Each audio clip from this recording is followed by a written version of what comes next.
Welcome to Mohanraj and Rosenbaum Are Humans. I'm Marianne Mohanraj. I'm here with Ben Rosenbaum, and we have our first guest today, Jed Hartman. Yay! Yay! First guest for the Hello. podcast. I suppose it's possible we'll release these in a different order, but I don't think so. I think you're going to. I think you'll stay our first guest for the podcast. Doesn't it depend on what I do? Yeah, well, we'll see. I guess. Jed, how should we introduce you? Do you want to introduce yourself? Oh, boy, I should have thought of that. I didn't prepare you for that at all. We should ask our guests how we want to introduce them. Darius, make a note. Add that to the protocol. we have to develop a set of protocols for the podcast. So, Okay, I am Jed Hartman. I guess the salient SF aspect is that I was a fiction editor for Strange Horizons for 12 years, thanks to Marianne. And I am one of Marianne's sweeties and old friends with Ben. I feel like you also bought my first story. Or was it really your first story? I was trying to remember that. It was the first one to be published. Other Cities is the first story that I published. Okay. I had sold the story to SF, but it was the first one that I published because you're faster. I knew that was how I had met you, but I wasn't sure if that was yes. Jed and I came to know each other having long emails arguing over semicolons. Nice. And commas. and commas. And commas and colons. Well, and so I think it's also relevant what your day job is because we're going to talk about editing. Okay. I am. Go ahead. Yes, go ahead. I am a technical editor and technical writer at Google, doing writing and editing technical documentation for software developers mostly. Yep. And you have a small press. And I mean, also importantly, go do that first. My tiny small press is an ebook only small press called Constellation Press. So far, we've only published 2 books. One is Samuel R. Delaney's amazing memoir / autobiography, Heavenly Breakfast, about his time in New York City in the 1960s as a member of a rock band that was also a commune. And the other is the brilliant translation from 1923 of Cyrano de Bergerac into English by Brian Hooker. You can find out more at constellationpress.com. There you go. Cool.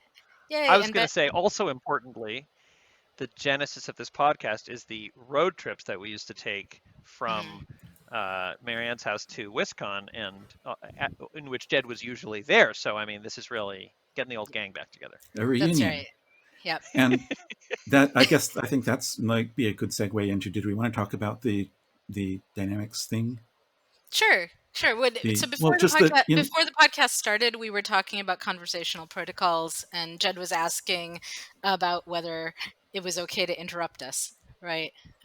Because I remembered from these car trips to Wisconsin that it was very difficult to get a word in edgewise sometimes because Ben and Marianne are both from a conversational background that is tolerant of interruptions or actively encourages interruptions, and I am not.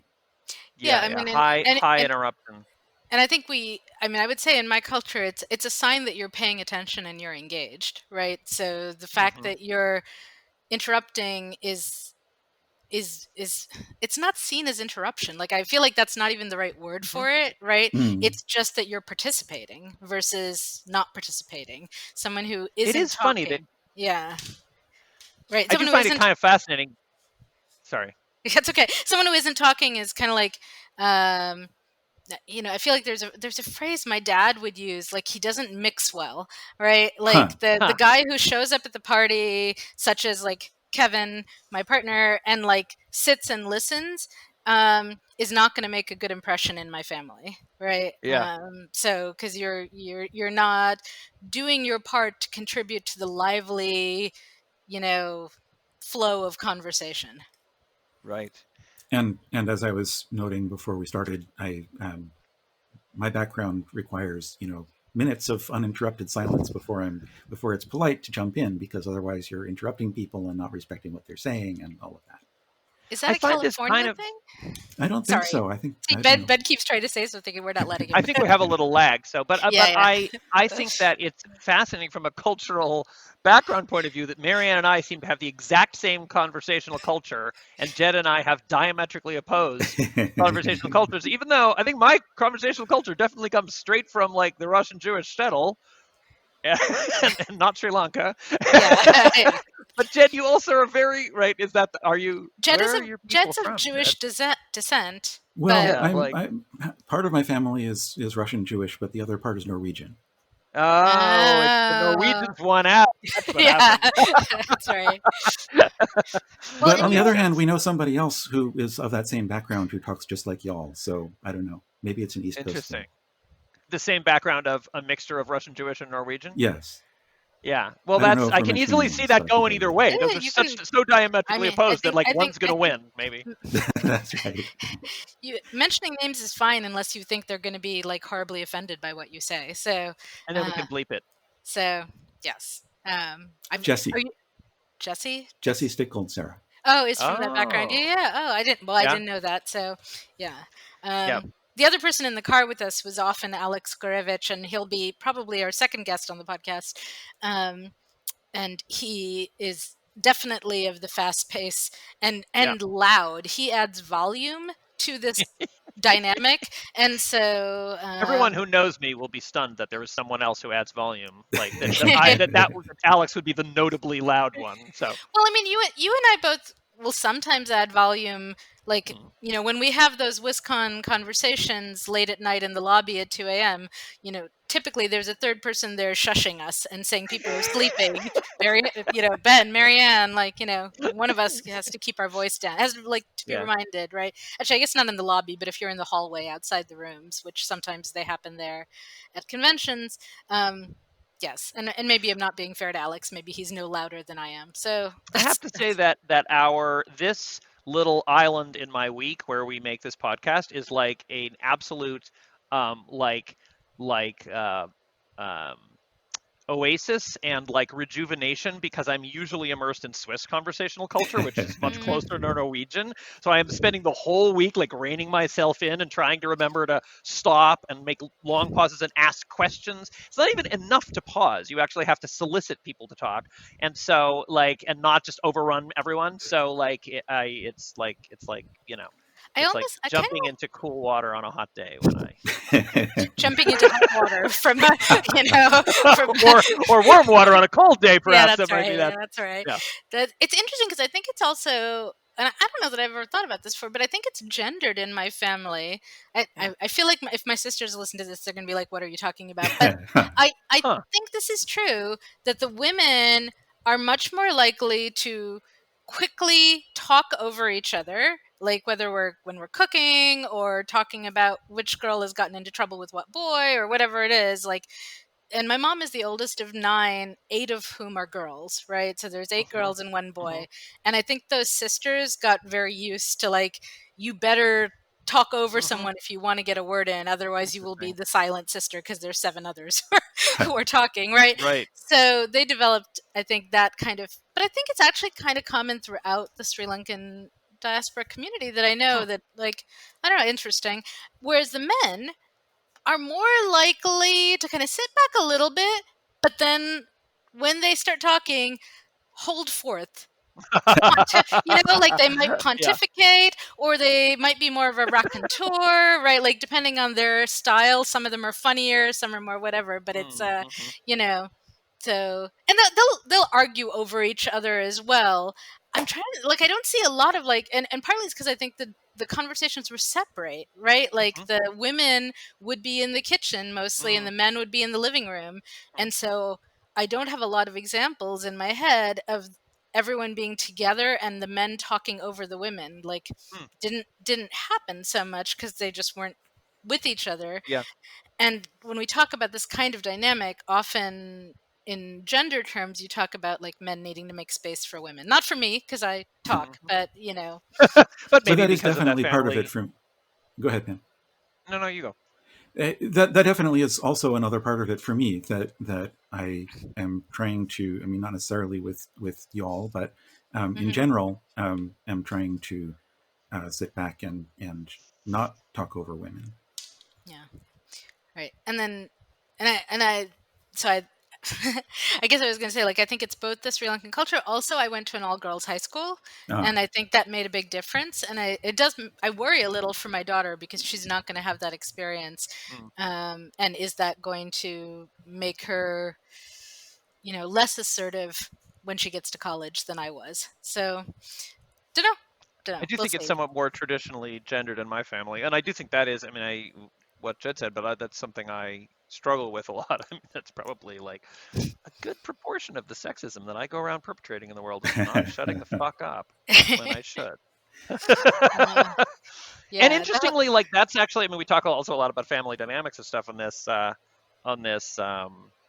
call, this podcast, and sometime, I mean, that was recently, like Aviva felt like she kind of had to put her foot down before I went off to college and like be like, you, because she wasn't going to be there to rein me in So on like dominating conversation. And Oh, interesting. So she was sort of like protective of your wife and son, and like, Dad, be sure you make space for them, or.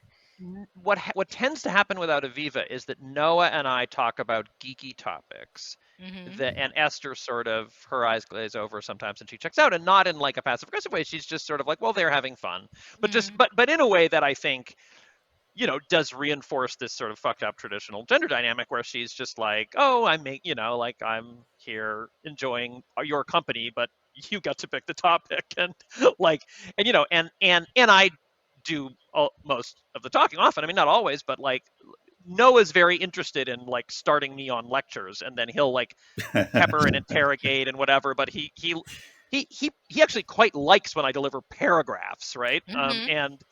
And but so without Aviva to rein us in, like that's a pattern that can reassert itself. And it was interesting that Aviva was like, "Ugh, this is gonna happen," and Esther was like, sort of, "Well, it's okay." And it was kind of funny that I was like, they were sort of like, "Well, whatever, I guess." Aviva was like, "I guess if it's fine with Mom, then whatever, I won't be there." And I was like, no, that is not good for Noah. Like, it's not good for a boy to be Yeah. in Yeah. this sexist atmosphere. It's not just about, like, and then Noah Yeah. was really like kind of, got emotional about that. Like, it's sort of like, he actually kind of, you could tell he was sort of afraid that there was just going to be this sort of resignation that this is just going to be a sexist atmosphere and we weren't going to do anything about it. And that struck him as Mm. deeply unjust. And then he was like, yes, of course we have to not, like, don't leave me here with this pattern. Well, I think there's another more general. Okay, I don't know. Is this the topic that we're talking about now, or was this an All the introductory topic that topics. we're okay? Well, so I guess I feel like there's a sort of a more general form of that, which is the question of paying attention to. Oh, this meeting has been upgraded. That's good.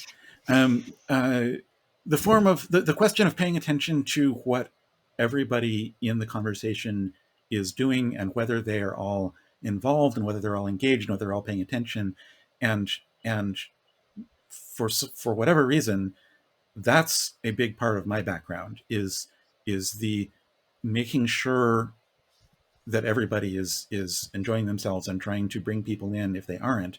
And that can get really awkward when, for instance, somebody, a man in my family, in the middle of a 10-person gathering will address a technical question to me and want to talk about, processor speed or something. And the entire rest of the room is sitting there looking bored. And then, Yeah. I want you to say, well, let's talk about something that everybody will be interested in. But Right. that's hard. And that is very much Swiss culture. Swiss culture is that everyone around the table, I mean, Americans, in my experience, will much quicker, or I don't know if there's so many cultures in America, but in Sure. my world, people will much quicker split up into like this side of the table and that side of the table. Right. Like in I mean, I feel like in an average table, like you and that guy would be talking about processor speed and everybody else would go. But the Swiss are very much like there's sort of a sacred space of like there's the 8 of us around this table and we're going to make sure that we're sort of pass the conversation around like a salad, and which is I think I admire, and it's sort of lovely. And there's this, it's definitely a culture of like paying attention to what the other like intuiting, but it's also like difficult for me to navigate. Like there's also this anthropological research on this stuff. Like it's ask culture and give culture. Yeah. Yes. Ask and guess. And Switzerland's very much guest culture. It's very much like anticipate others' needs. It's very funny to watch the dance between my mother-in-law and my wife about like where it's really this sort of very stereotypical hospitality thing of like we were at dinner last night and she was like, there's tomato sauce. And my wife was like, oh, we don't want any tomato sauce. And I was like, I kind of like some tomato sauce. Me and Noah are basically passing notes. Like, Noah's like, can we ask for water? I'm like, not yet. And then, I don't know, her mother like notices this, runs over and puts the tomato sauce on our table, and because we're having socially distanced dinner, so there's like two tables, and like so the tomato sauce remains on our table. I'm like, should we bring it back? I don't know. So it's So there, I had like 3 thoughts and responses. I started taking notes because I'm like, I can't remember them all. One thing though is that I read a long article yesterday. I think I posted it on Facebook. That was not an article, a rumination about Americans tending to either live in close quarters in cities and so on, or in more rural areas, and that that leads to some of the Democrat Republican divisions, because if you live in a rural area, you don't have a hospital nearby, you don't have a lot of infrastructure nearby, you get used to doing for yourself, and because you don't have a lot of choice in the matter. Yeah. And so then government stuff feels like an intrusion, and why would you give up your money to the government that's going to like come in? So it's I posted this yesterday. I thought it was really interesting. I think that's very true. The other argument he made, which is that Americans also, like, I think on average it was something like you live 18 miles away from your mom, right? So Americans don't move that much from their regions, and on average. Although, I mean, compared to whom? Because I think of Americans as moving a lot, but well, you should read the piece. You should. So who are they comparing it to? I don't remember, Benjamin. This was a long piece, and I read it fast, so I cannot answer that for you. So, and that's not my main point. So we're going to put it aside. So, like, I have no idea. I have no idea what he was comparing to. But the point that was interesting to me was he was talking about the fact that he had lived in a lot of different areas. He'd lived in cities, he'd lived in rural areas for like big formative chunks of his life, and as a result, he thought it made it easier for him to see both sides, all these different sides of these arguments. And that struck a chord with me, because I think I've also lived in a bunch of different areas, far more so than most of my students do not travel. Like, most of them do in fact live near each other, near their families, and most of them haven't left the country, etc. And so there's huge class things involved in who travels and all of that. But it does make it makes a difference. It makes a big difference in your viewpoint. The part I was going to link to this, though, had to do about scarcity, because when I think about ask and guess culture, a lot of the time what I think about is guess culture, where it is an imposition. It might be an imposition to ask for something that the other person can't afford easily to give you, right? That's the fear in guest culture that leads to you interpreting out of consideration, right? And I feel like you see that in things like mismanners. You see that in a lot of social dynamics in areas where there is a scarcity of resources, and people live in close quarters. So if you are in a household where it really might be a hardship to ask for the tomato sauce or whatever it might be, it becomes way more important that you give people graceful ways out of not giving you the tomato sauce, right? Whereas if I find, like, I'm okay with ask culture, but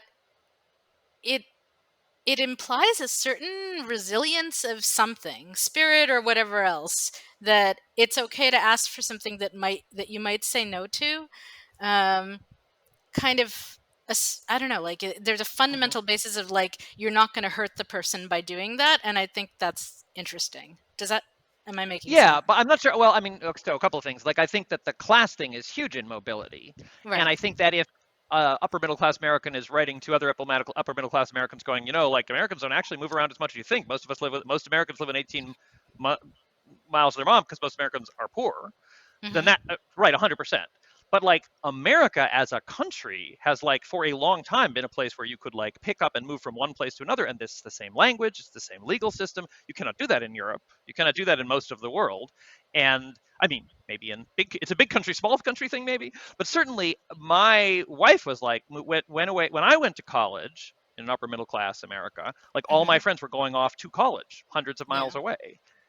That's not if they were blue collar, they wouldn't have been, but that's like the upper. Whereas my wife went to college and she was like the one who left her town. Like she was an hour away, and that was like it Yeah. was an hour away by train. That was like she had gone. She had left her people. I'd say your experience is very skewed, Ben, because I teach at a state school, right?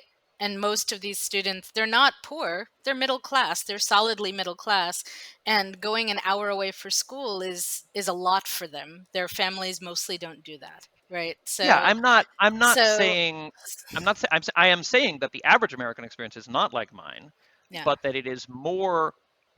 It's possible that Americans travel on average travel much less than me, and yet much more than people in other countries. Like it's, you know what I mean? Like It's possible, but I think he was saying it's not the case. And I well, haven't okay. I don't We can look it up. have his data. So I think social mobility tends to be very high in America. You observe this, for instance, because historically, like dialect differences between different parts of America often have to do with class and race and background, but often don't have to do that much with geography. In Switzerland, you can tell what zip code somebody's from. I'm not kidding. Like you can hear what language they have and tell what zip code they're from because they and their parents and their parents' parents are. Whereas, yeah, Sri Lanka was the same way. My mom can pinpoint what village someone's from by the way they talk. Right, and in general, people in like the average person you meet on the street in Seattle, their grandparents are not from Seattle. Certainly, that's true in California. Like, and so much of America is you're like, talking about Seattle, right? I mean, that's a major city. That's like, how yeah. about the average person you meet in Kenosha, right? I mean, I don't know, and you're right. Yeah. But on the other hand, I'm not. More Americans are urban than rural. Like that, like population-wise, vastly more people are. Yeah. So and I don't know. There's a lot of transients. Yeah. And I think that's linked to. I mean, the reason I say it, we may want to cut this whole thing because I don't know we don't have the citations. I mean, it feels like you're arguing with something that I'm not even sure anyone has asserted. But go ahead. Right. I don't know. I find it interesting. I'm not really arguing. I find it. Yeah. I have this very core experience of going from like the culture that I grew up into this other culture, and it's really interesting to me how America is different than Europe. I don't know that many other places, but like one thing that is distinctive about America is how easy it is to fall through the cracks. It is pretty easy in the American experience to say, screw you people in my family, I'm getting in my car and going off to this other place, and then end up with like no connections. And I think that is a kind of a common part of like a lot of the problems in America. It is almost, I live in a country where it's almost impossible to slip through the cracks. It's not even a thing. There are no cracks. Yeah. I mean, the flip side of that is that, in Sri Lanka, you're in it feels to me like a constant surveillance culture, right? In that you have no privacy. So lots of people, for example, are closeted because they can't just move somewhere else and act on their desires, right? And falling through the cracks can be a good thing if that's what you need. Yes, and that's the whole. I mean, the whole story of queer history in America is like the great mobilization of like World War II, and everybody stays in the ports of San Francisco and New York and whatever, and they don't have to go back to the farm, and they can be themselves. Like, yeah, exactly. Like it's a double-edged sword. But anyway, yeah. Okay, new topic. Well, sorry. I sort of want to go back to the ask guest culture thing, but sure. Jed, you were going to say something. No, that's what I was going to say. Was that it sounded like you were aiming towards specifically talking about ask guest culture rather than mobility as such. I am more interested in that, yes. So, but we can. I don't know. I'm not sure I entirely buy that. I mean, it sounded like you were making an argument that ask culture. I certainly agree that it requires some kind of resilience. I don't know if that's related to I have no research on this, right? I'm just kind of thinking through like my experience of where I see guest culture a lot has like Miss Manners is one of the things that has always struck me as like, all of those manners are designed to keep you from hurting the people around you, right? That's the point of manners, right? Is like to avoid doing all those little injuries to each other. So any society that has highly developed, ritualized manners, it makes me think about, well, why did they develop that way? Like, what led to that? And And in Sri Lankan culture, like, to give an example, there's a very one place where I see the hierarchy is in language and sort of like literally hierarchical relationships about who's older and younger, right? mm, It's not sister, it is older sister or younger sister, right? Mm-hmm. And it's uncle, and it's when you are addressing an elder, if you don't use the suffix that indicates respect, Mm-hmm. then, which you could drop, it's rude. Yeah. It's like, like Yeah. you're now asserting something about you or them. Mm-hmm. Either he's not worthy of respect, Mm-hmm. or you're divorcing yourself from the culture. there's Mm-hmm. aspects And of that in Japanese too. yeah, so I don't know. I'm not I mean, sure German where. has formal and informal pronouns. America is well known as being particularly sort of brash and not having a lot of And English hierarchy used built into to, the but language. doesn't Yeah. Yeah, anymore. it was And lost, right? it's interesting. I think my parents, when they moved here, they experienced American casual friendship as duplicitous, right? Like Mm. it doesn't read to them as sincere when the neighbors are like super friendly uh, on first meeting them, because they're sort of like, well, why would you be? Mm-hmm. We have no Yeah, relation to each no, other, that's and a thing. yeah, I knew right. this group of Italian exchange students who came to America, and they were given this very good cultural training by their like host or like whatever organization was bringing them over to explain Hmm. American culture, which I found fascinating when they explained it. And they used to repeat this as a mantra, like they thought it was very funny. Like in America, friendliness is freely given. Friendship takes time to earn. And Hmm. Nice. they tell you this because if you're coming from Italy, it seems like everybody's your best friend in America. But like the people in the program were like, it's not duplicitous. They're not pretending. They're just, this is different. There's friendliness, which is what they're Hmm. performing, and then there's Hmm. friendship, which is like you can't tell from how friendly they're being how good friends you are. Like That's Right. great. I really that's like not the that. main indicator, And And I like so the idea that they're giving instructions. There yeah, should be manuals it for was these great. things. So, Sure. so something that you said, Marianne, made me think of, well, and this ties in with the friendliness thing too. Um, the thing that I just discovered by reading your draft of your novel about thinking. Oh yeah. Um, do you want to talk No, about you that? go. You go ahead. Well, so you mentioned a character in your novel mentioned that you don't thank family, and Hmm. that had never occurred to me. That, like, to me, thanking is just part of social interaction, and it's what you do. And of course, you thank family, you thank everybody, and I had it made me reconsider 20 years of interactions with you.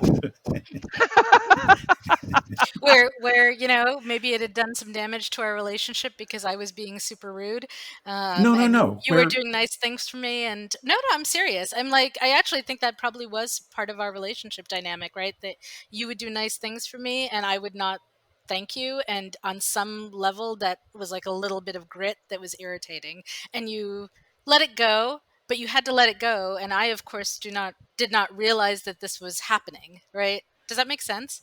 that may make sense. I don't remember that ever happening. I was thinking more in the other direction, where I thank you for things, and I don't know if that is, causing grit because it's making it feel like I'm less, like I'm more Yeah. distant. Yes, I mean, I think so. I think I mostly make allowances for you being an American, Yeah. right? So, no, right? So, like, but on some level, it feels distancing. It feels like you're saying, well, we're not really family. So, it's very nice of you to bring me this glass of water when I'm thirsty, right? Like, um, Huh. so the oh yeah, the glass of water is actually like, so like that's the classic sentence I think of about like Sri Lankan softening. Like, if you say something like the sentence you would say to like your younger sister asking her to get you a glass of water is Tangachi konjam taner kondavanga. So you start with Tangachi, which is little sister. So you start with a reminder of the relationship and what is owed to you as the big sister, but also your affection for her as the younger sister, right? Like that's all kind of embedded in that term. And then konjam means little. So konjam tanir is a little water. And kondavanga is can you bring me, but it's the familiar form rather than the formal form, right? Okay, fine. But that conjum, the little, is super important, right? If you just said, can you bring me some water, it would come across as rude. You have to minimize the request, right? And say, Uh-huh. can you bring me a little water? You know, Uh-huh. um, otherwise, yeah. So, Huh. and again, I think Interesting. this. I would say this. My guess. Okay, I'm not a linguist. I didn't study this. My guess, though, is it comes out of, in Sri Lanka, we have these big joint families. People are living in close quarters, and you've got to be a little extra polite and take care of each other, or you're going to end up with big fights. I mean, you do still end up with big fights, but there'd be more of them if Well, if you know. and But I think actually, that this. Oh, go ahead. no, go ahead. I think you should go Okay. ahead. I think that comes up in a lot of that kind of thing comes up in a lot of other contexts, and in particular, what it makes me think of is somebody a few years ago introduced me to the word tentifying, which does not, as it might sound, refer to making things into tense, but rather to making things tentative, and Mhm. Huh. I haven't it heard that one. it it comes up a lot in U.S. English in gendered communication, for instance, in the Mm. workplace, Mm, where communication from women tends to be much more tentative, much more cautious, and toning everything down, and communication from men tends, in general, to be more direct and demanding. And the recommendation there, and this actually ties into editing, was for men to tentify language more. mm, And Hmm. the reason it ties into editing is that I've noticed over and over again over the years of editing that if I tell a writer, um, uh, fix this, chances are they will get angry and defensive and tell me that I'm wrong and give me a 5 paragraph rant about how wrong I am and how it must not be changed. If I say, I found the phrasing of this a little bit confusing, could you consider maybe making a small change to it? Then they say, oh, yeah, you're right. That's great. I'll make a change. yeah. It's sort of funny that you say that because I think of you as unerringly polite, and you started editing me what, like 20 years ago, and like you definitely were already. You're like, I've learned this over the years. No, Dad, 20 years ago, you were already like, I can wonder if you might consider that this I'm phrasing glad might be that improved, and it might just be me. I'm glad that worked for you. But in fact, there were people after I edited you. There were authors who got very, very upset with me for Interesting. for telling them what to do and trying to change their voice. So Interesting. it was a lesson I had to learn many times. I But I do. wonder, yeah. I Oh, I just would. wonder whether there are two things going on because I think, well, just thinking back, I think that you were definitely tentifying. I think that maybe what I like, but some people might be allergic to, is that you might frame, well, I don't know if that's true, but I was going to say sort of uh, like the level of detail and the level of sort of, Yeah. um, it was tentative, but not necessarily I mean, I guess it was personalized, but I mean, there's a certain sort of I can imagine it coming through as the voice of God, even though you're very polite. You know what I Yeah. mean? Anyway, Well, and there is a power dynamic there. I think that's also going yeah. on in the gendered thing. That many, especially newer writers, which is a lot of who I was interacting with, feel are terrified that if an editor asks them to do something and they don't do it, then their work will get unpublished and they will no longer have this amazing thing of getting Hmm. their Hmm. story published. And so they feel like they have to do it. There's a, you know, I have many thoughts about this. One is that, as I'm both a woman and a person of color, and I think I'm very well trained to tentify, right? Like it Mhm. is not something I think about consciously. It is my default. And anytime I'm writing emails for work, that kind of thing, you can look, and my framing and phrasing is all like minimizing, Yeah. right, in a variety of ways. And one of the things that has been interesting as I move up in seniority is consciously looking at that. Like it's one thing if I'm, Mm. 22 and doing that, whatever, I don't actually know anything, right? But now Hmm. I'm almost 50 and I'm, I don't know where to put myself in my career, but certainly at the midpoint, if not a little past it, right? And heading towards senior. And I run an arts organization. I'm in charge and I've run magazines, and there's a when I was running Strange Horizons, I think I mostly still frame things as requests, as even if I was feeling pretty directive about it, I Yeah. would still. I mean, originally I'd wanted to do it as a collective until I realized I had no patience for that. So, right, like, well, that's what happened with Clean Sheets, right? I set up Clean Sheets as a collective, the magazine I did before Strange Horizons, and like 3 months into it, I called everybody together, the 30 volunteers, and I was like, guys, I'm so sorry. I can't do this. Like, it's very time consuming. And to have everyone like making all these decisions together, and this is how I'm going to reorganize. It's a hierarchy. I know Octavia Butler thinks Please elect hierarchies are me the death of us, but, dictator. of humanity. But you'll have autonomy in your departments, and we'll sort of try to balance it out that way. And if that doesn't work for you, I'm sorry, go find another magazine, essentially, right? Like, which was a little sucky. And I was a little afraid they'd all disappear, but they did not. They stuck with me. And then, so we took that same model to Strange Horizons. But it's all of this is making me think of, there's a thing going around about like women who are in positions of power, if they get male assistants, to be Yeah. the person saying, I'm sorry, she doesn't have time for this meeting.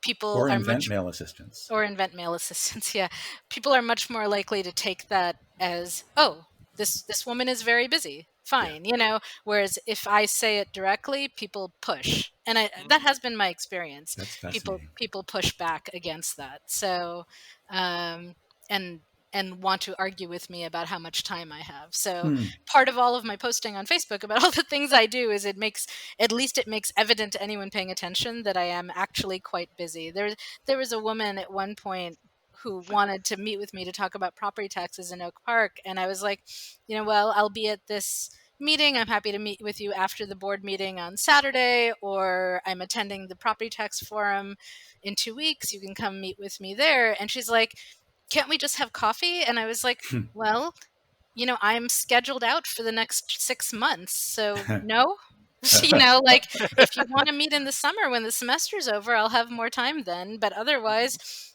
I have a full-time job. I run a small press. I run an arts organization, maybe not well, and I have 2 small kids. And um, Planning a makerspace. like in fact, all of my hours are taken up, Right. and I work from morning to pretty close to night most days. So, and she just couldn't quite believe it, right? Yeah. And like, we were on a Facebook thing, and she kept pushing back and forth, and we had this kind of like public conversation about it. Wow. So, you were like, here's my calendar. she's since Here's a moved out of screenshot. state, but I mean, like, but yeah, like, people, I mean, and some people just, I think she's retired, and I'm not sure. She did have a job, but she had probably a 9 to 5 job. So I think people don't, maybe it's not reasonable for people to understand how How many how things are packed all in.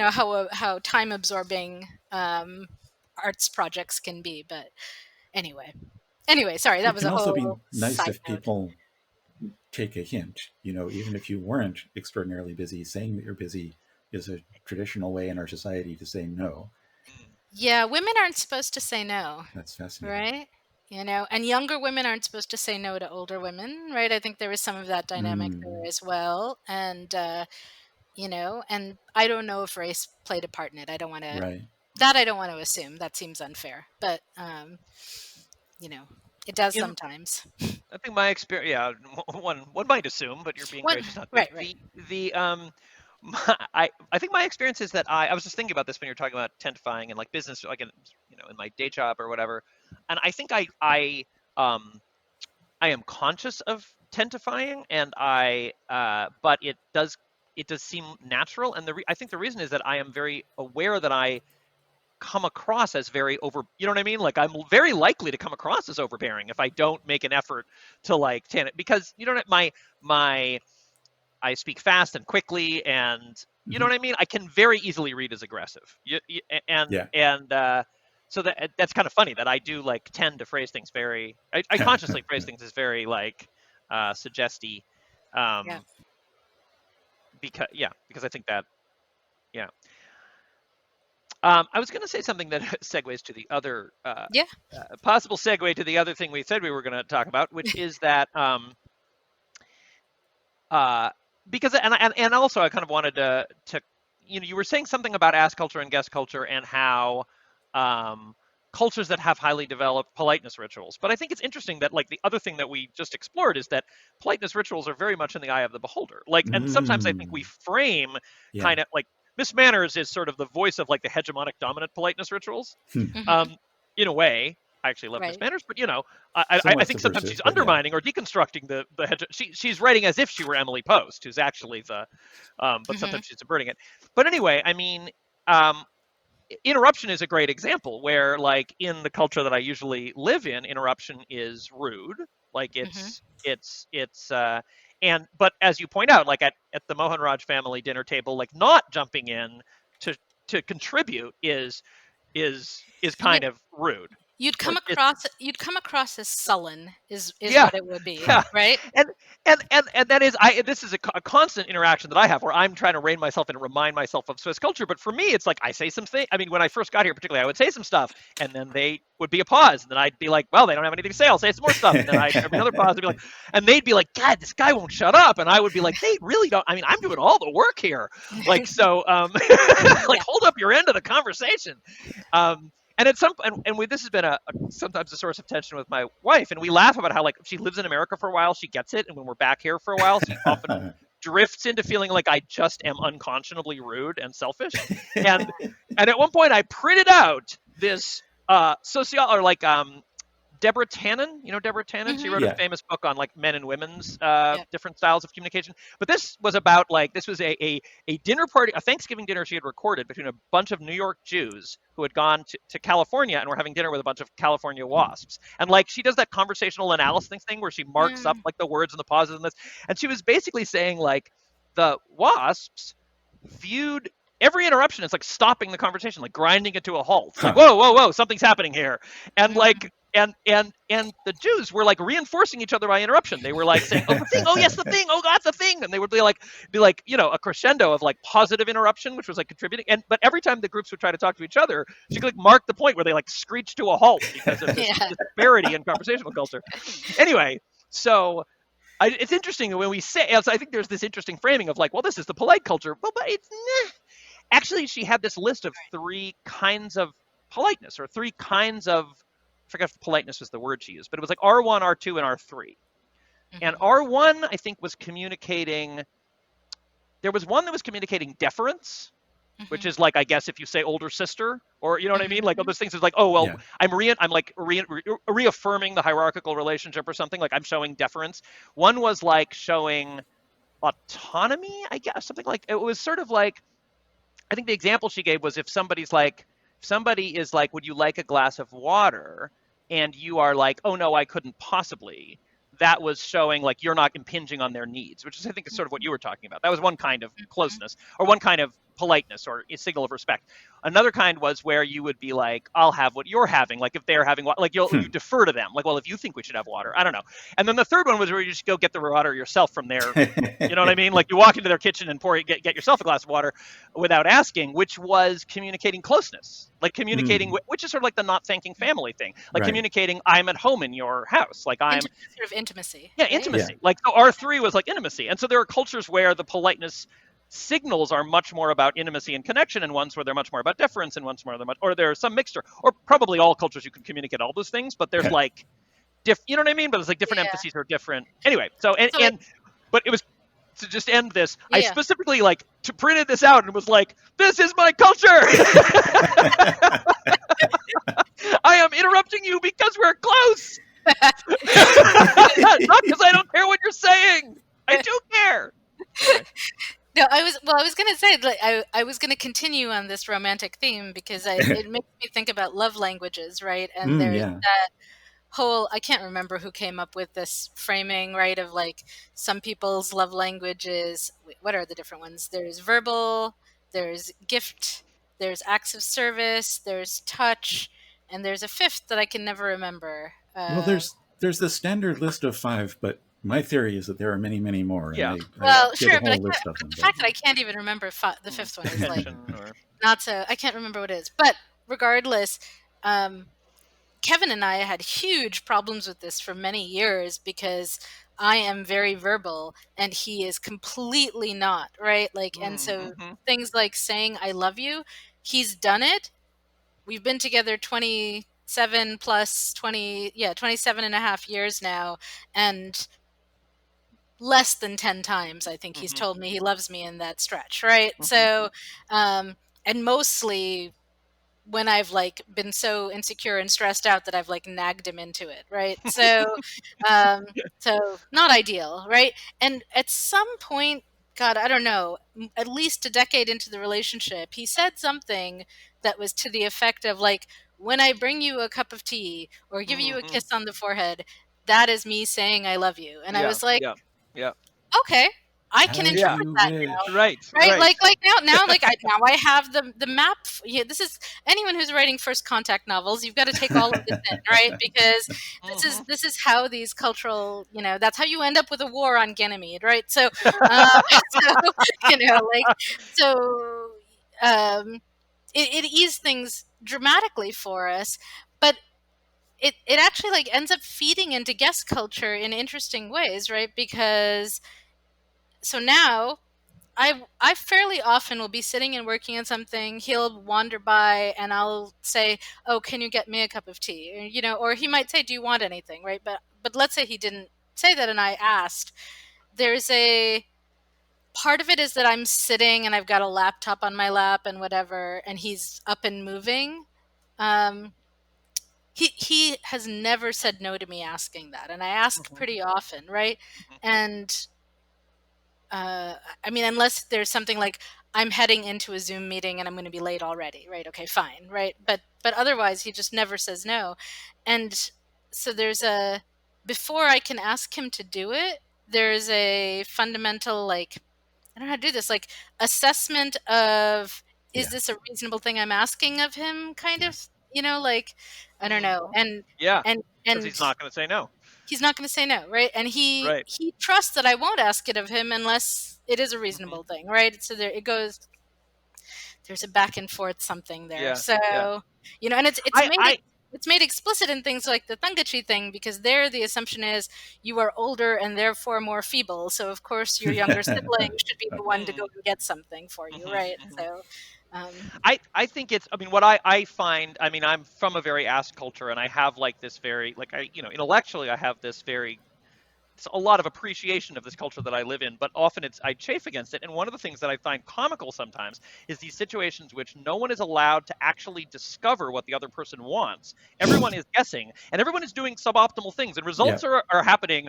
Your resources are being wasted or not used or whatever. Like no one has actually wanted this food, but everyone Yeah. is guessing that this is the food the other person wants. Like, Indeed. you know what I mean? And I'm like, this is an interesting like discovery problem. You are officially not allowed to communicate about what you want. You just are all guessing about what the other person wants. So, It's a So game. how does that map onto sex? And I say that because I feel like there's so much of that kind of miscommunication, lack of communication around sex, especially between men and women, and it causes a lot of damage. I feel like yeah. my 20s, I was an erotica writer, and a lot of it was coming out of specifically trying to make it more possible for people to have these conversations out loud, right?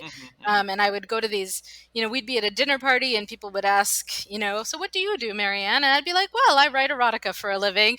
And like, for a moment, the conversation would come to a screeching halt. People would be shocked and horrified because this was back in 1995 or something where people were still shocked and horrified by that kind of thing. And especially for a relatively young woman in my 20s. And then like there was always this great moment where the logjam broke because I had said Yeah. this thing, and the conversation around the dinner table got much more explicit, much more interesting, often much funnier, right? Yeah. And like someone gave everyone permission to talk about sex, and then it was Yeah. just fabulous, right? Yeah. And so Yeah.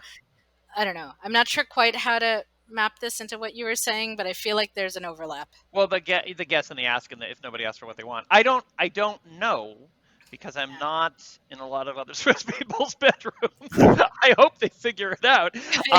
I feel like in many ways the secret of my relationship with Esther is that we met in a third context where we were complete foreigners to one another. We were in Italy. We didn't have initially we communicated in Italian. Partly because this is another cultural thing where, like, I, as an American, am like, sure, I'll speak whatever language. Like, I got home from Italy and I didn't speak Spanish, but I could all of a sudden, Italian's close enough to Spanish. I could Yeah. just talk to, like,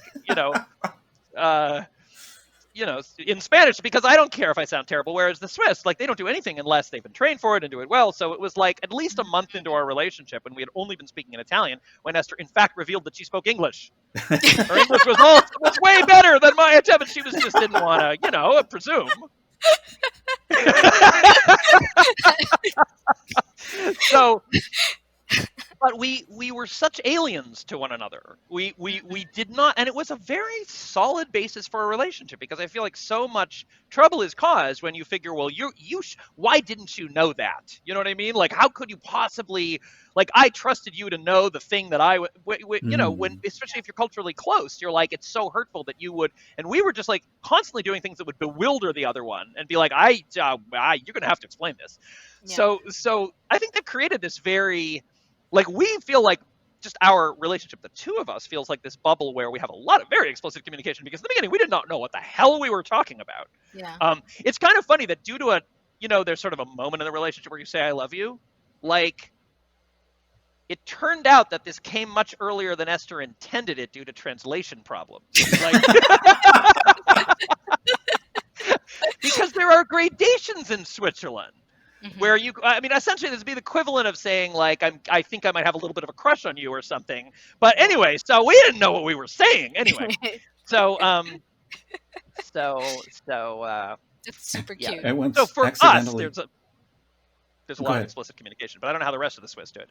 Yes. Well, I meant to say, I think I did not explicitly say this, that one big reason why there was so much and is so much difficulty around being explicit around sexuality is that women in particular are not supposed to do things like admit they like sex, right? Like, because that then ends up feeding into the whole, there's the whole virgin whore dynamic kind of thing. Yeah. And so that sexist framework puts a huge halt to conversation. And now I'm thinking, like, oh, that would be interesting to world building, to think about, like, what other cultural structures might you build in your alien society, and what linguistic patterns would that naturally arise, give rise to.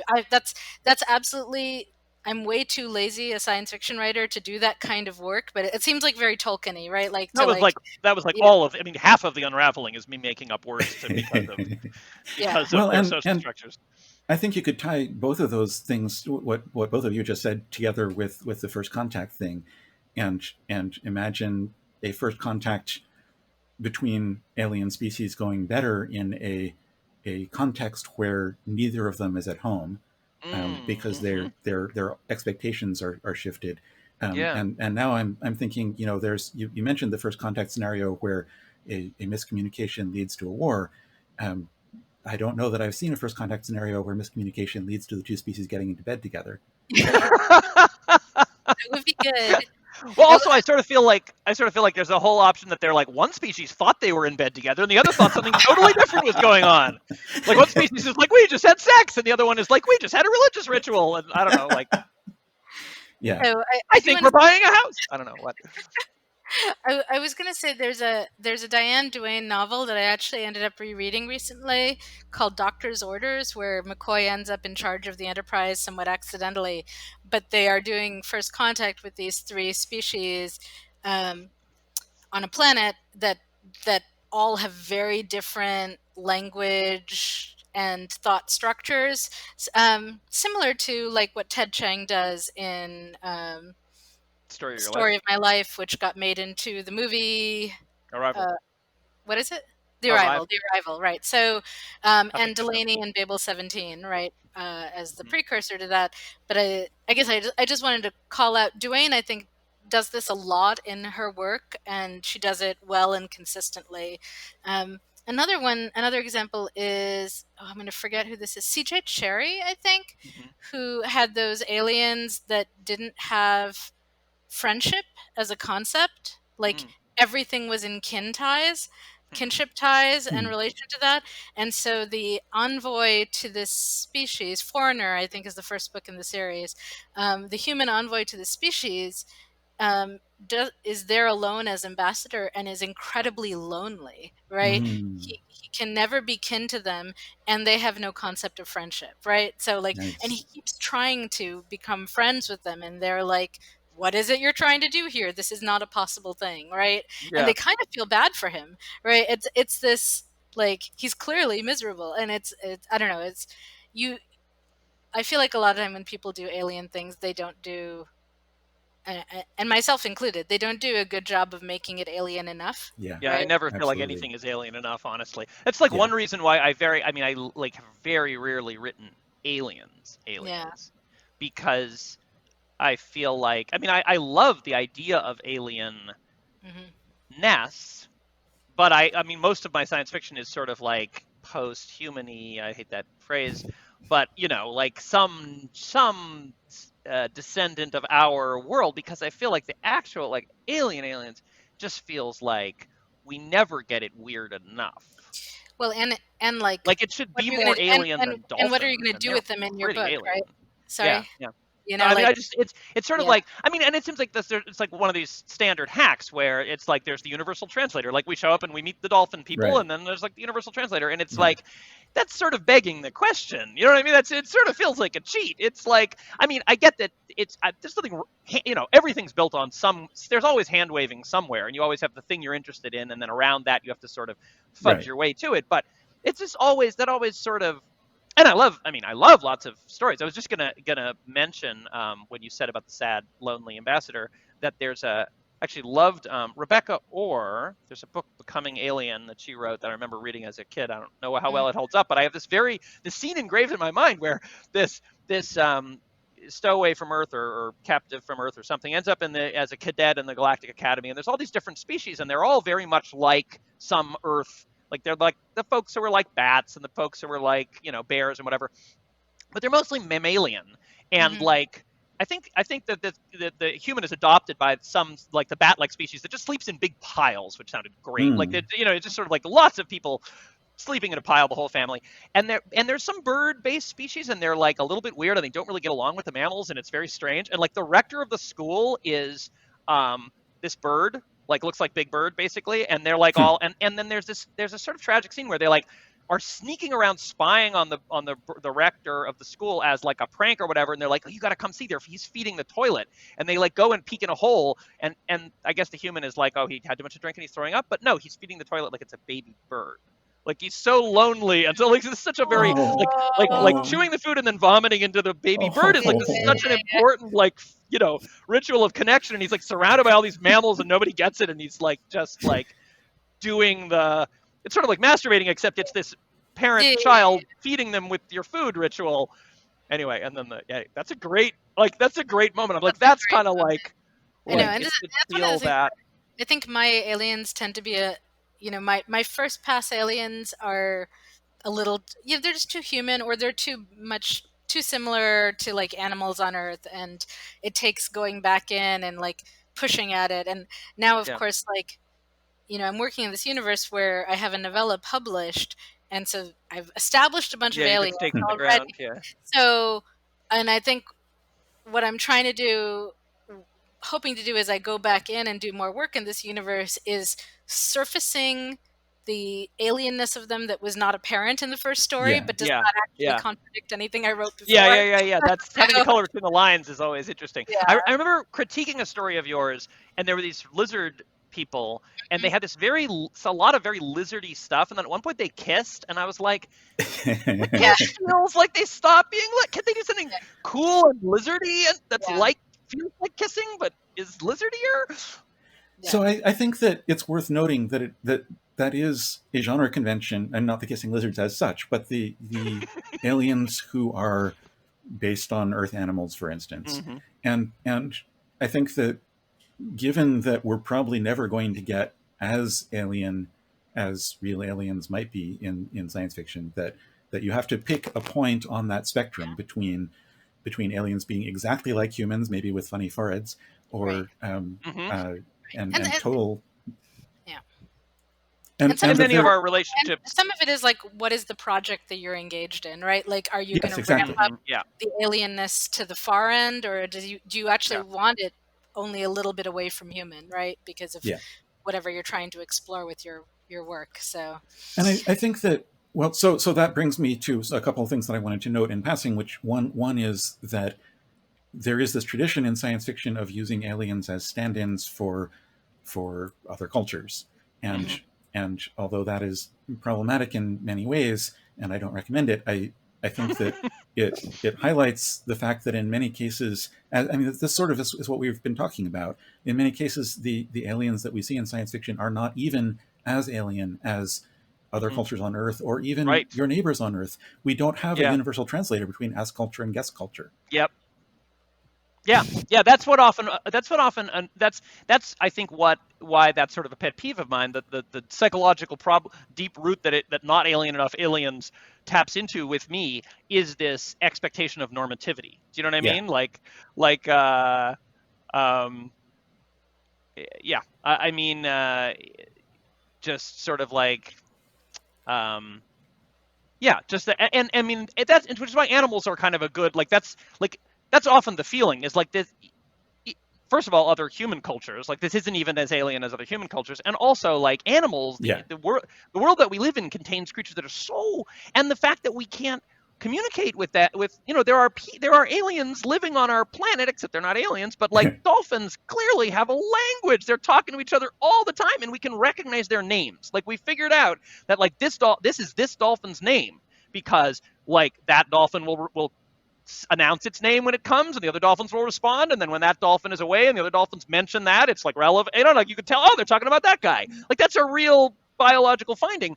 But of course, that's just what we only know their name. They're saying all this other stuff. We have no idea what they're saying. Like, and it's and which is why the scene where there's first contact and you land and you like they learn the language as soon as you Right. land on the planet is like the reason that humans can do that. The reason that somebody could be washed up on an island somewhere and like meet the people who live there and learn their language is because we didn't separate that long before Yeah. them. Like Yeah. all of the gestural language. Like if you're meeting a human from a completely uncontacted culture, you can still tell if they're mad, if they're sad.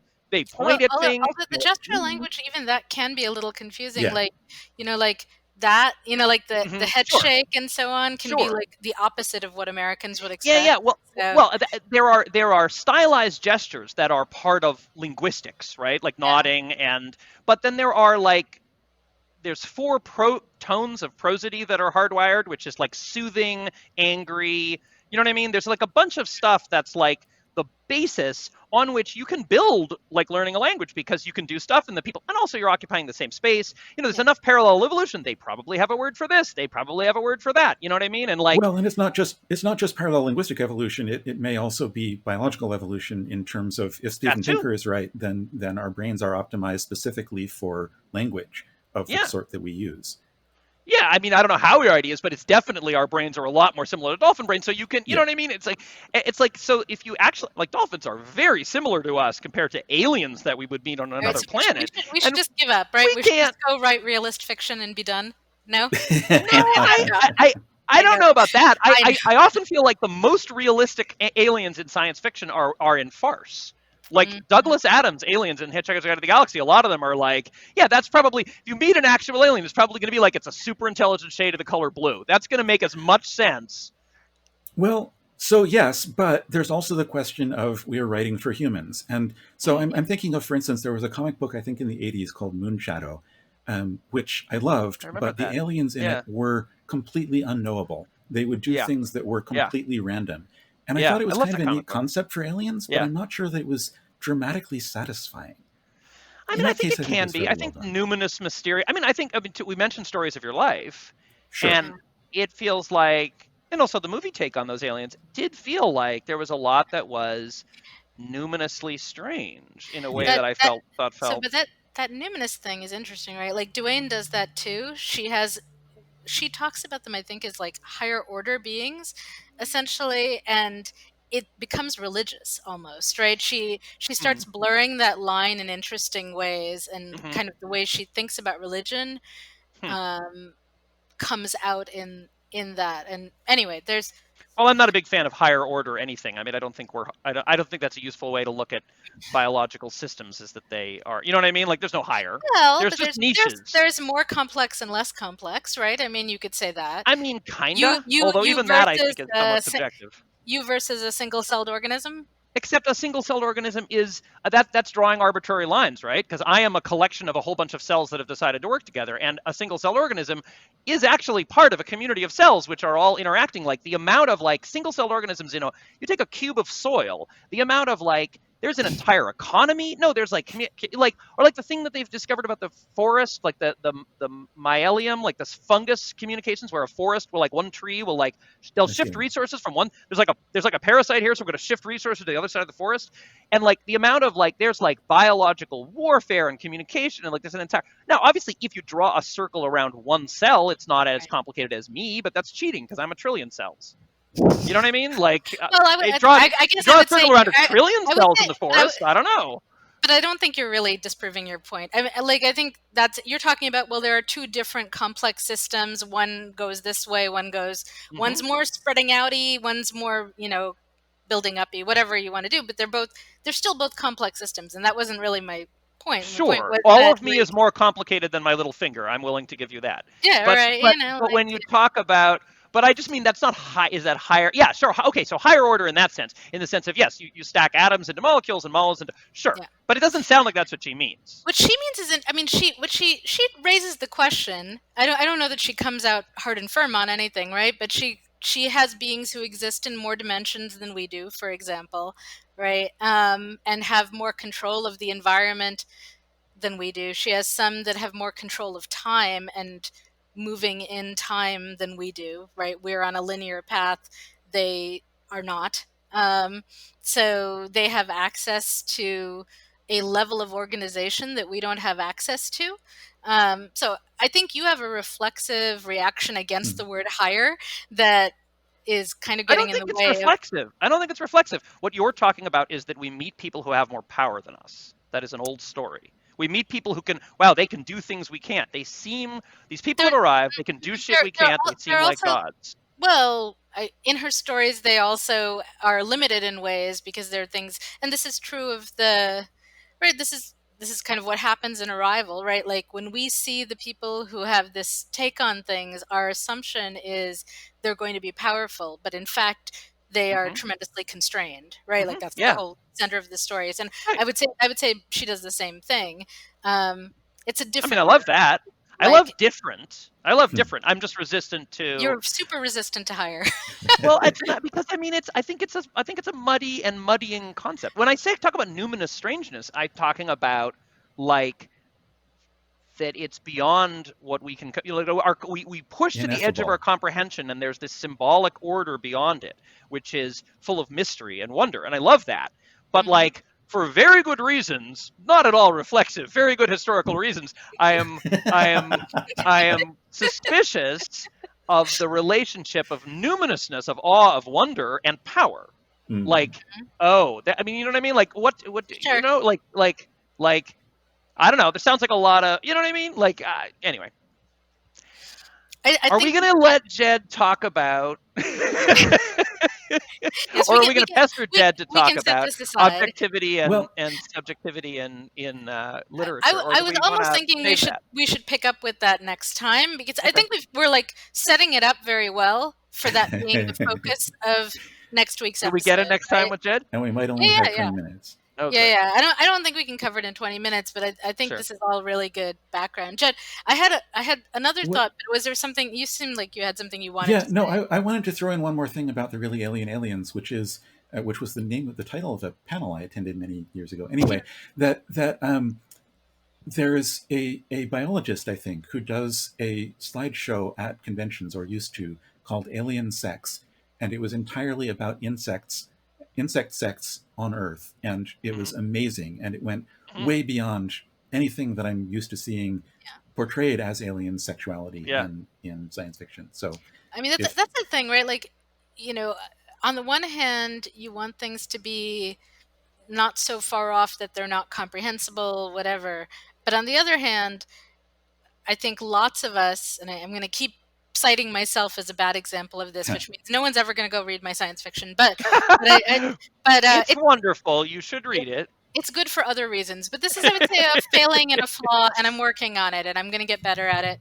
But that I think it's easy to default to aliens that are almost entirely human with like fur, right? And like, pointy Funny ears bumps on their head. Yeah. And a little, and in fact, in a sort of dangerous way, I think, like, Yeah. it's really easy for me to do stuff like, oh yeah, they're cat creatures, and therefore they're like tigers, and therefore they're like extra aggressive, and like suddenly you've built this racist thing into your cat people, right? That they are and Star violent. Trek has been doing that for decades. Yeah, right, that's very much the Star Trek's original sin, I think.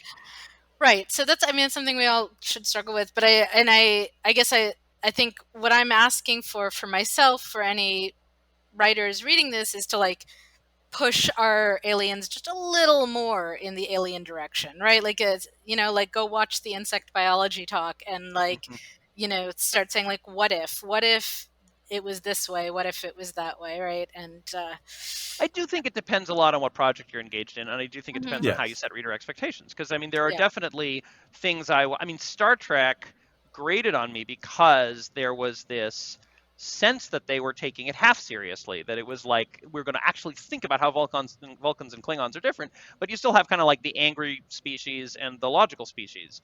I mean, although that they then, there are layers and layers where they reconstruct that, because I think like sometime after that they decided that Vulcans are tightly controlled angry Romulans. So but right, like, so there's the whole nature and nurture thing there, but there's still like, I don't feel like they ever really got beyond. They can kind of make you have a special individual Ferengi who's not particularly greedy, but there's something still about but then there are other cases where I'm like, that's not what you're trying to do. You know what I mean? Like, I don't critique the cantina scene in Star Wars A New Hope as being like, no, that doesn't seem like how those species would interact. Because that's clearly just like, it's a fantasy of like crazy, and so it does a lot depend on what you signal and how you I agree. I just think like, but if that's your project and you do it, great. If it's just that you were lazy about it, right? Like, that's different. So, and I feel like your ambitions have shifted in some ways. I think you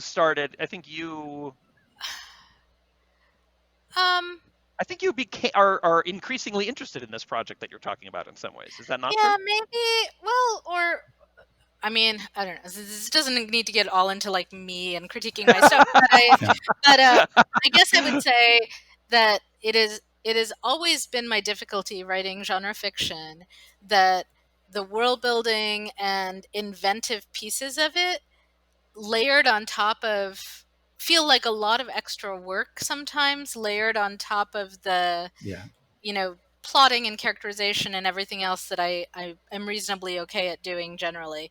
And so my tendency is to like do the minimum to make it like work. And I would actually say it kind of maps onto people who do lazy caricatures of other races when they're doing like travel fiction or whatever, right? So I'm thinking, like, I teach Conan the Barbarian. His Queen of the Black Coast is full of that sort of thing. And if you contrast that to George Saunders' Imaro, which is also a sword and sorcery, big barbarian kind of thing, but written by a black man set in a black culture, there's just so much more depth to the black people in the Saunders book, right? And so I guess so I don't want to reproduce that sort of lazy fallacy in my science fiction when I'm talking about aliens, I guess. And I think that that's a really interesting and important note, that I tend to defend genre conventions a lot, not because I particularly like them, but because they are, I mean, basically what Ben was saying about what project you're doing. But I think that it's a great point that even if genre conventions are completely defensible in many cases, they can also be really harmful in some cases. And if your genre convention, sorry? They're not neutral. Yes. If your genre convention is, white guy goes in and is out natives the natives, then that is a genre convention. But that doesn't mean it's one genre that we should. convention. Yeah. There are many bad genre conventions. I could make a list. The Yeah, top 10 yeah, worst yeah. genre Oh my conventions. God. Yes, that's true. That could be another episode. I was going to say, like, this is just sort of when we're on the sort of getting personal about our writing project thing, is that I think sometimes I have the opposite problem. I find it's just, this isn't really about the political point you were talking about, but about the world building versus plotting. And like, I sort of find like I have the opposite problem that I struggle with, where like I very often have things where I love the world. I've come up with this whole like culture I want to explore, whatever, and I can't get started on the story. Like nothing, you know what I mean? Like I can't, like nothing, none of these characters or relationships are clicking where I actually want to tell a story. I just like would like to give you the notes for the, you know what I mean? Like it's sort of like, and that can be, can be equally At some point, Ben, we have to try writing together. I know, right? Like could I just hand you a setting? I know, right? Like we just pass things back and forth. Please make this more people-y. Please make this more, exactly. world building. Do you remember the little motherless men, the sort of gender diverse. Anyway, yeah, that's one that made me think of that, where it's like you were like, this isn't really you need a whole court intrigue, like or whatever. This is heading in a whole other direction. You can't just make this a little romp. And I was like, ugh, I don't have anything. No, I want to take that over. That makes me think of. Sorry. No, go ahead. Well, I was going to say two things about my writing, since we're talking about our individual writing. I guess I didn't mention at the beginning of this that I also occasionally write things. So two things. One is that I don't tend to have so much trouble with the alien physiology or psychology aspects of it, although I'm certainly underestimating, how alien they should be. But I think about things like furniture, and I go like, I want my aliens to have things that aren't just obviously chairs or beds or tables, but I have a very hard time coming up with that. The other thing that sort of ties into that I was going to say is that in the novel that I wrote, a draft of anyway, I had aliens who were very human in many ways. And at one point, and there was a magical universal translator, and at one point, the human characters encounter this alien thing that their translator doesn't work on. And what I was sort of trying to get at there was like, there is more, and this ties in with what you were saying too, Marianne, that there is more depth there, that we're seeing this through the human character's eyes, but there's stuff going on below the surface that is not as human as we think it is. But I'm not sure the degree to which that was a cop-out. Like I was doing that because I felt like the aliens were not alien enough, rather than, for any deeper thing going on. And it may well have not come through at all. Readers might just look at it and say, I'm trying to remember. I've read that book. I can't remember exactly, but because it was several years ago. It was just one ago. scene. But that's kind of what I was going to say, is like, I think it's kind of great doing that, but then I'd want you to go back and put more things like that all through the book, right? Like little hints of the depth at other points. We talked about this in an earlier episode, but often there's a thing like that you're just doing for sort of what seem like superficial backstory reasons, but then as you dig in over time, the thematic meaning of it emerges, like why your brain latched onto this, and it does have a thematic, a thematic power, and I can definitely see that as being like a real. I kind of want to read that part of the book where book the universe. I want to read the story about. Right. I want to read a story which is all about like the edge of the universal translator, and something that occurs to me is that about the universal translator trope, which I just was like, ugh, that's like FTL, it's cheat, but and a useful convention, depending on what project you're engaged in. But it's the kind of thing. But the funny thing is, when this convention was invented, it was purely like handwavium. Yeah. But actually, what's interesting now, like 100 years after the first, or probably after the first universal translator stories, like we know how that would be programmed, right? Like we literally know what that would look like. You just have a data set and you just be deep, machine. I mean, like we're pretty close to like that. That's actually how we know that dolphins have names, right? Is that you would in fact like record a whole bunch of data and then sort of cluster it. And so it'd be really interesting to have a story, about a universal translator, which was not like a magic button you press and then it says everything perfectly, but actually interrogating like what algorithmic bias would look like in a universal translator. Duane, in her Star Trek stories, in her First Contact ones, she has Uhura going down with the party, and like she has, just like the scientists are out like gathering biological samples, like the linguists are going around talking to the aliens and recording things, and then they go back to the ship and they put it all into the database and they analyze it, and then they come back again, and it's a process that takes weeks or if not months to program the Star Trek Universal Translator to understand a new language, right? Which it was lovely. It's kind of lovely to also lay that out. Go ahead.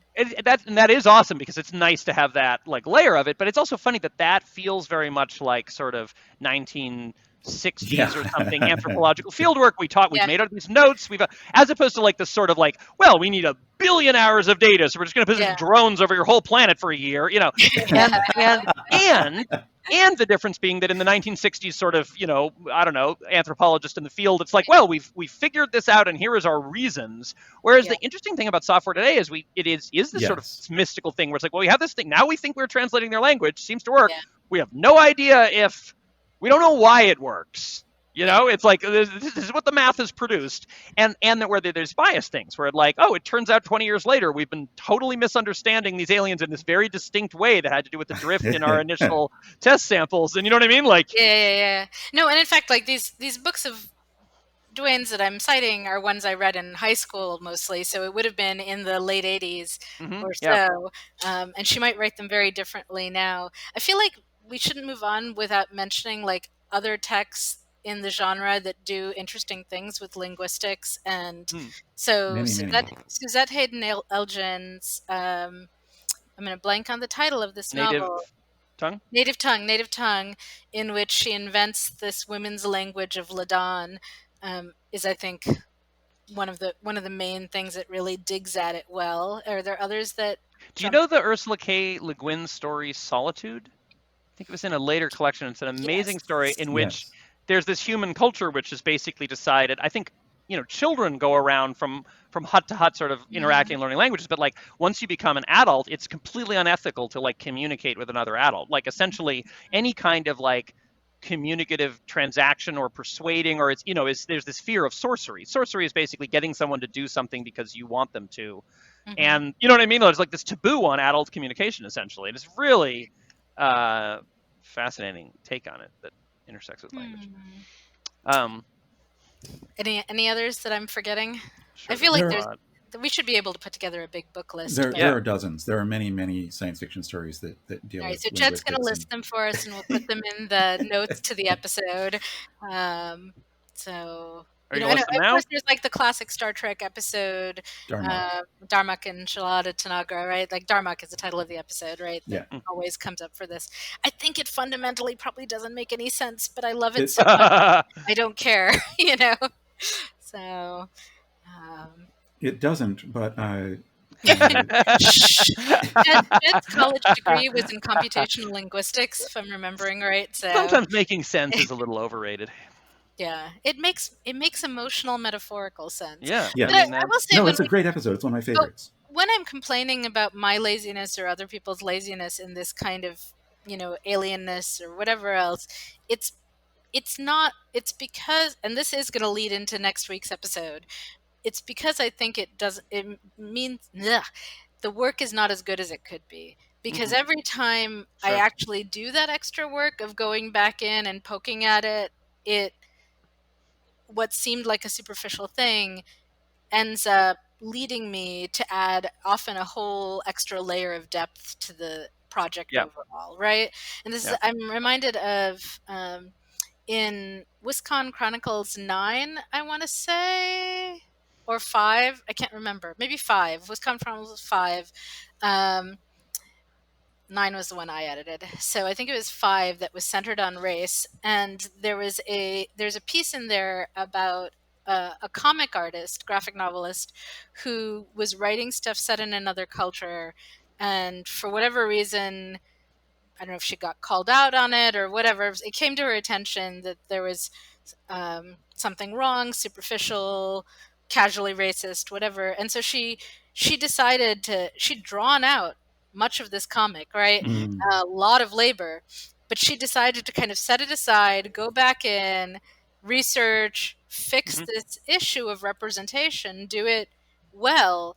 And she said that it was totally worth it to her, because when she went back into the book to redo it, it made the book so much better across the board, not just on the racist front, right? Racism front. So, and I think that's a really common experience. And yeah, I feel like anything like that is we are so the natural stuff that's going to come straight to our brains is received. You know what I mean? And it's very often going to be cliche. It's going to have all these hallmarks of the oppressions of the world in which it was constructed. It's not really our voice. Like our first thoughts, on the one hand, our first thoughts are often precious and where the creativity lives.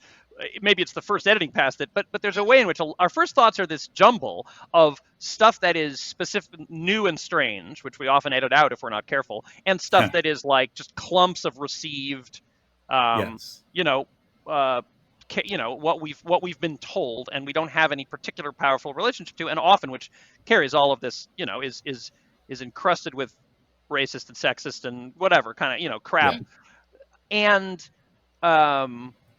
it does, and so really anything that pushes us to think again is likely to lead to it being just better, just fresher and more real.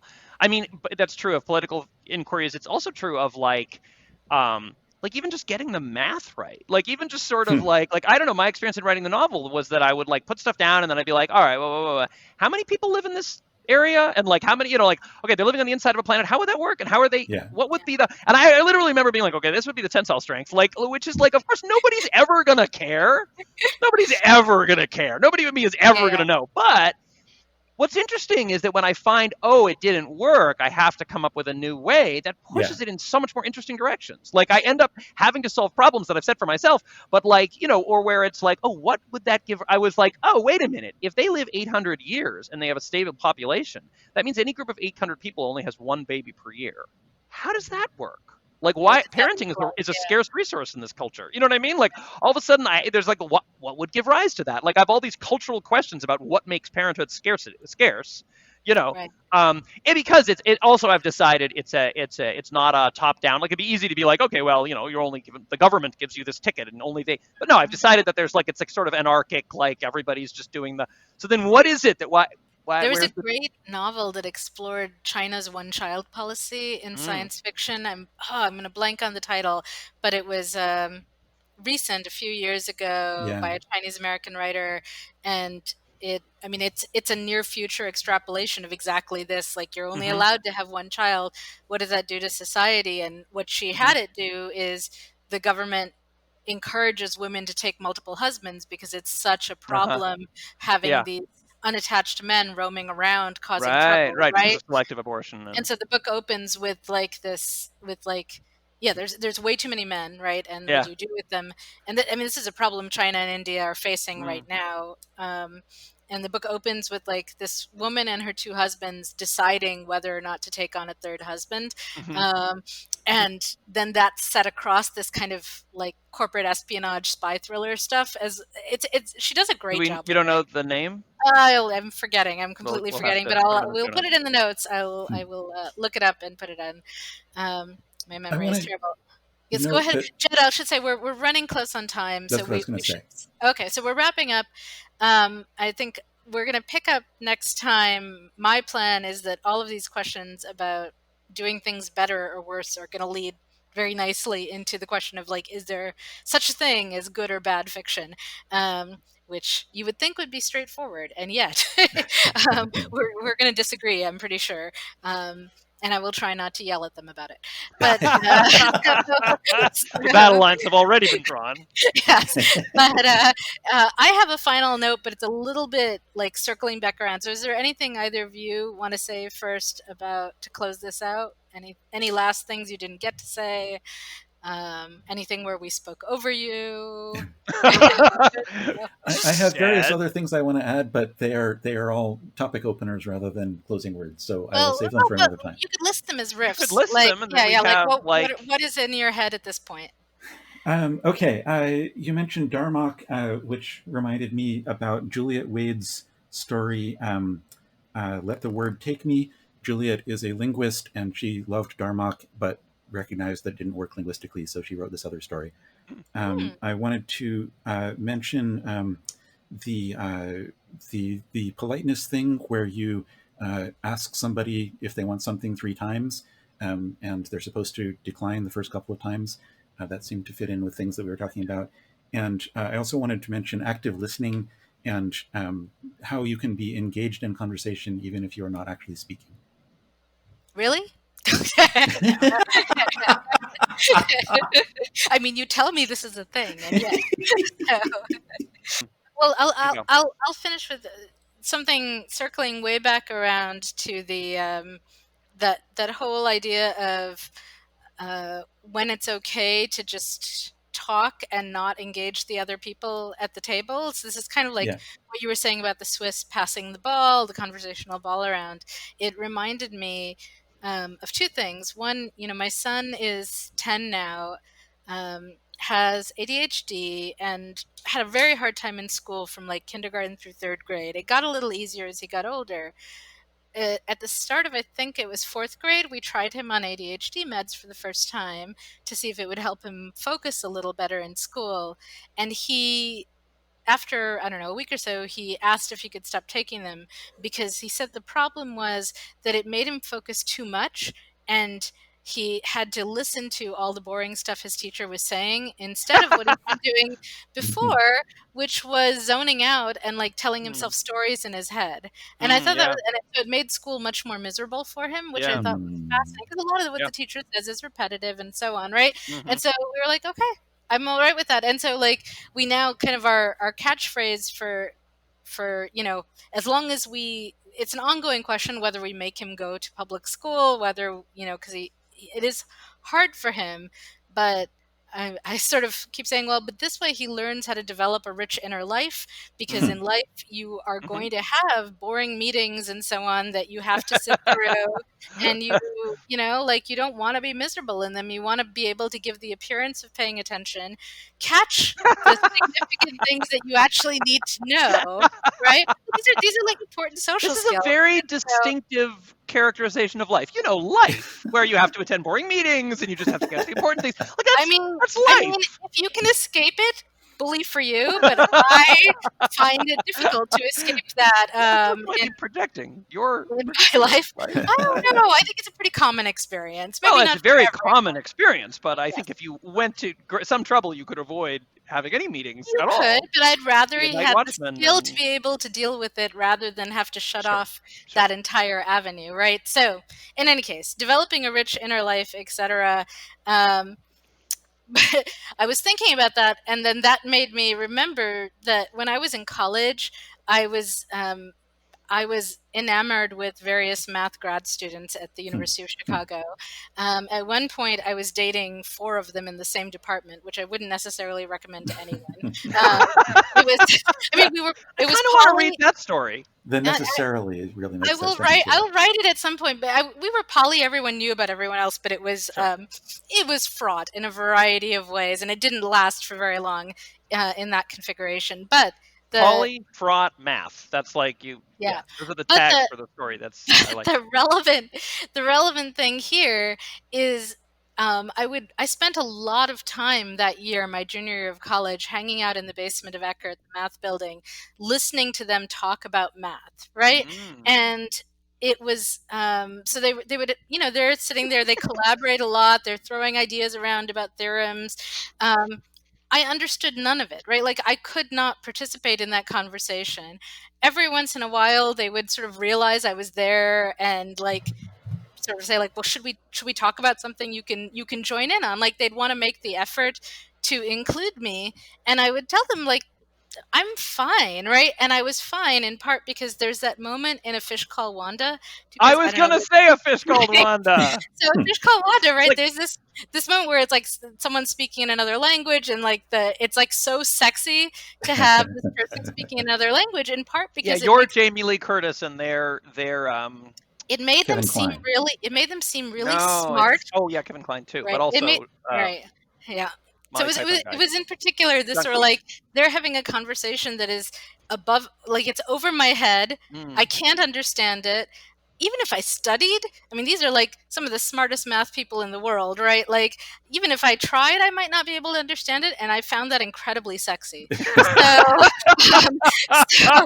maybe is something, problematic with me, but I felt like it was a good closer to this episode. Hey, don't kink shame yourself. I think there's something beautiful about, like, there's just like people are talking about like the topology of convex something, and you're just over in the corner being like just like anime eyes and like little sweat bubbles coming out of your. Pretty much, although I mean, the part that's problematic, I can't leave this alone. The part that's problematic, right, is like, why do you find it sexy when these men, they were all men, there were very few women math grad students at that time in that department, or generally, I suspect.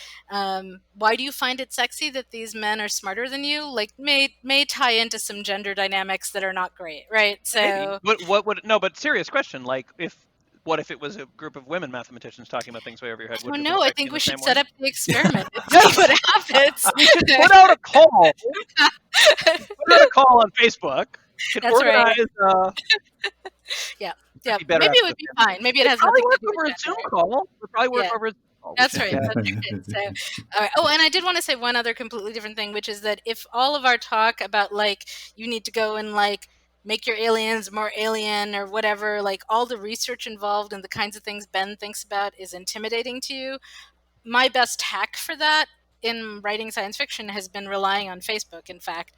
And like I need to figure out some cool biology for my whale creatures, right? This is from my story Plea. That's what I did. I was like, I want these pacifist whales. I'm writing about the Syrian refugees, but I want these pacifist whales on this planet. And I kind of laid that out. I could probably go find the Facebook thread. Like, tell me interesting things about the biology of humans who would be genetically engineering themselves to spend more time in the ocean. And people gave me all kinds of great stuff that I would not have thought of on my own, like a thicker layer of blubber would help. And like, so, okay, all my genetically engineered people on this planet are going to be much more rounded and seal-like, which I don't think would have occurred to me. And then, cool. So anyway, and I didn't use everything that they use. I picked the things that worked for my story, right? So, and it's worth noting that it doesn't have to only be Facebook. I really love the animals that your children helped you design for the latest draft. Yeah, but like writing in community, people underestimate the extent of which it's a communal. But I do think those are two different things. Like the kids are helpful because of creativity and inventiveness, which is great. The Facebook people were often bringing the science, right, that I didn't know, right? Yeah. So like different communities with with diverse skill sets. I sort of feel now like I feel like my last joke was a little problematic, where I was going to set you up on a Zoom call with sexy women mathematicians. I feel like I need to walk that back. No, I don't know. I think it's okay. I feel like it was a little. It's fine. Objectifying. Anyway. Objectifying. Well, who can resist sexy female mathematicians? But, really. Well, I guess the question is whether you can. That was the question. Yes, anyway, whatever. So, but I thought that might have been. I would actually say, like, in actuality, I mean, the reason maybe you worry about it being problematic is that I think the women in the department back then, and I think they would agree with me if I called and asked, went to great lengths to not be sexy in the department because it was such a problem. It's threatening to their No, it was like they were constantly getting hit on by their grad school classmates, right? Because the ratios were so skewed, and so. I mean, there was one woman who was in a relationship with another woman, so that was insulating another woman. I know, like, from talking to her, that she, like, tried to be very non-sexual and neutral at work. I mean, clearly. But also just like I don't know, there's something about it. It would have been, it just is a joke that it would have been better if you'd made it. That's it would have landed better. Yeah, perhaps. Anyway. So on that note, it is sometimes hard to record a podcast and remember that you are not just talking to your buddies. That's okay. There is that thing where it's like there are plenty of jokes that are like the three of us in a car are fine, and like I don't know, I'm not sure me making it on the internet is the right call. Like read the room, Ben. Anyway, I mean, I think I could if be we, overthinking it. That would never happen. I guess I would say it's good that you caught and re-questioned and raised the question, right? Like that's doing the work. And I would also say that, we have to be kind to ourselves and Oh, I'm acknowledge not that, beating myself up. I'm just, and I right, don't need, no, and I don't but want you to just, reassure me. I'm just saying, like, no, I'm but just just, pointing to it because I think it's worth. yeah. But but I don't think, I mean, I think you and I talked about this at the very beginning of the podcast that, and I don't know whether we recorded this piece or not, but it would compromise the podcast and what we can do with this if we're always thinking about a potentially worldwide audience, right? To do this well, we kind of have to some extent, feel like we're just talking to each other. I think it's And a fine line because I think that's yeah, true, and on the other hand, first do no harm. Like, yes, I mean, I think we can. I think we can go nuts and then edit, sure. Like, and Yeah. that we can. The that, responsibility can be taken but later. But I that's also not think that there's, yeah. What do you think? I mean, we could do that, but that's not really what I mean. I mean, first do no harm is an interesting rule, right? Because what if you can do more good, but you have to do a little harm in order to get there? Now we're into like contemporary politics, right? Yeah, it's a really good But question. I mean, I don't know. right, I mean, like, sure, I'm not going to make like an absolute call that it's never going to do any harm, whatever the potential of good, but also you must be aware if the harm and the good are asymmetrical. yeah, Like, what if the harm falls on some and the good? I don't know. Like, yeah, I think that it's yeah, I think it's I don't know. I don't actually think I don't think it's necessarily an impediment to be mindful about it. You know what I mean? I don't think it's necessarily like going to. Yeah, I agree. It can't be like. I don't want it to feel like we're in public. I want it to feel like it's just us. I think that's where the good stuff is. But I think it's also like. But I also don't want to disavow any responsibility for the fact that it is in yeah, public. You know what I mean? I think the same thing is true of blogging. You're probably not going to put everything into a blog post that you might say in private. yeah. Yeah. Even I've got if to you were run. much. So Okay. are Yes. we get Jed again next time? I would like to. So October 4th, Ben. So we've closed this out. Bye, audience. So, Bye. uh, so, Bye, audience. now we're going to talk about boring logistical stuff. So I would thank you all, but I shouldn't thank Marianne, so I'll just thank Ben for having me. Oh, we right. got to keep that part. That's right. So, well, I will thank you, Jed, for being on the podcast. Yeah, thanks for Marianne being did not. Well, yeah. So, it had not occurred to me to thank Jed, in fact. So which is a sign of my my love for you. So, what I was going to say is that Ben is Yeah, you've never thanked me, luckily. unavailable for our family in some weird way. So.